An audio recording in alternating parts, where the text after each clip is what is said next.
નમસ્તે મિત્રો, સ્વાગત છે તમારું મારા આજના નવા વિડીયોમાં. મિત્રો, શું તમે ક્યારેય કોબીજને મસૂરની દાળ સાથે બનાવી અને ટ્રાય કર્યું છે? તો આજે આપણે એક નવી રીતે કોબીજનું શાક બનાવીશું. તો મેં અહીંયા 500 ગ્રામ જેટલી કોબીજ લીધી છે અને એની સામે 1 વાટકી જેટલી આપણે મસૂરની દાળ લઈશું. દાળને આપણે પલાળી 3 થી 4 કલાક માટે પલાળી લઈશું. કોબીજને આપણે ઝીણી સમારી અને 2 થી 3 પાણીથી ધોઈ અને રાખી છે. તો ચાલો મિત્રો, બનાવવાની શરૂઆત કરીએ. મિત્રો, સૌથી પહેલાં આપણે એક વાસણમાં તેલ લઈ લઈશું. તેલ આપણે થોડું વધારે એડ કરીશું.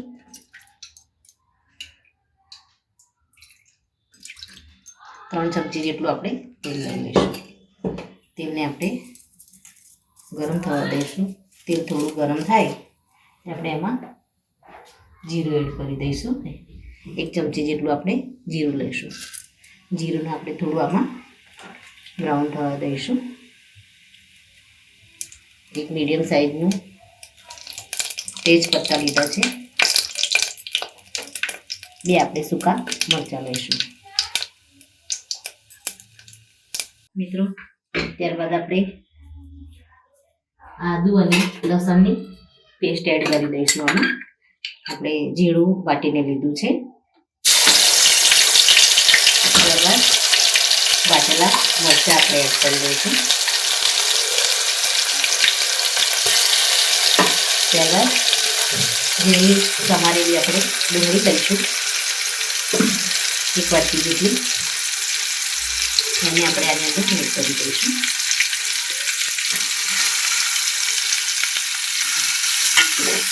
મસાલાને આપણે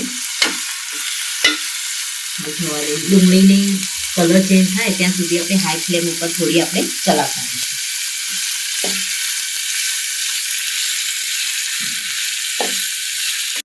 મિત્રો, ડુંગળી સરસ એવી થઈ ગઈ છે. હવે આપણે એમાં ટામેટા એડ કરી દઈશું. સાથે સાથે આપણે મસૂરની દાળ પણ એડ કરી દઈશું.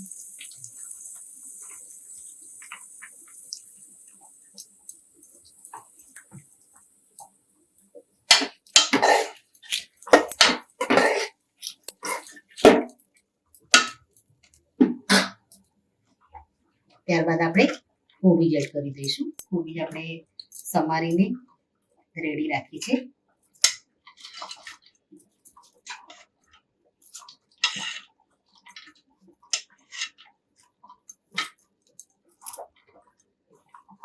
આપણે મીઠું એડ કરી દઈશું.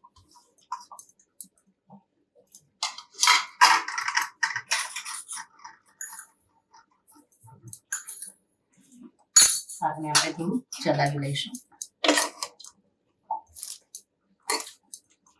મિત્રો, આપણે મીઠું એડ કર્યા પછી થોડી વાર આપણે ચલાવીશું. આમાં મીઠાના કારણે થોડું પાણી કોબીજમાં છૂટશે એટલે દાળ અને કોબીજ સારી રીતે આમાં પાકી જાય. મસાલા એડ કરીશું. સૌ પહેલા આપણે હળદર એડ કરી દઈશું. ત્યારબાદ ધાણા પાવડર એડ કરીશું.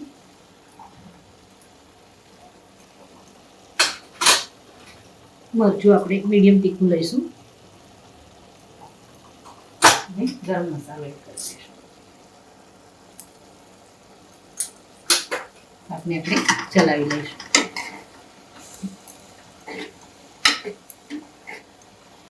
મિત્રો, શાકમાં સરસ એવા મસાલા ભળી ગયા છે.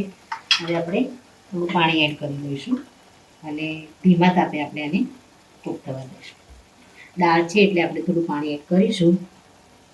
કોબીજ એકલી હોય તો વગર પાણીએ જ ચડી જશે.